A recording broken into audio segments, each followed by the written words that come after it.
The 2020 census is set to end September 30th, and self-response rates in the North Country remain low, with townships such as Cape Vincent, Clayton, Alex Bay, and Hammond averaging with a self-response rate of 30%. Census representatives reason this with seasonal residents.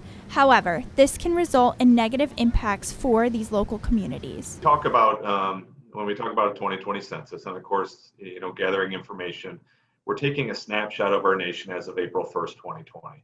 And part of the nation includes homes that are seasonal or vacant or summer rental properties or second homes. And when people are filling out their census, they're not thinking about their second home.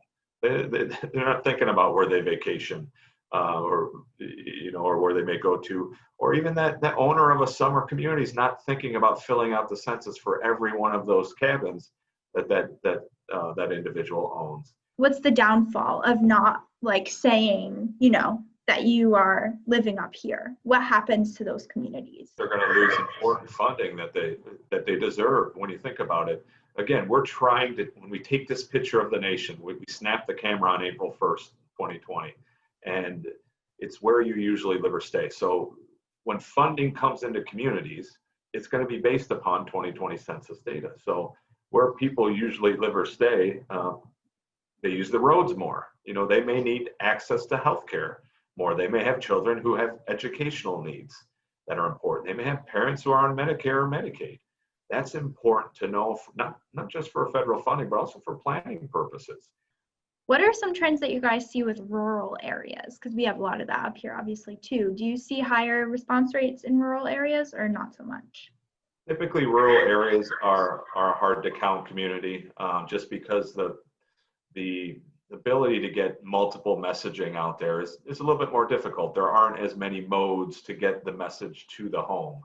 The TV and the radio doesn't always saturate a rural area like it does, more urban or suburban area. So that's typically what we've seen. It typically is a little bit lower than the suburban area, still higher than urban areas though. So we continue to work with those local trusted voices, whether it is the county government, whether it's a local newspaper or TV station that hits a large area. They are our trusted voices.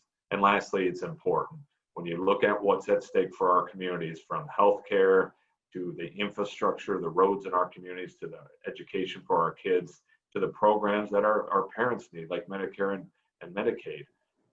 This 5 minutes is an investment for the next 10 years. For ABC 50 Now, I'm Isabella Colello.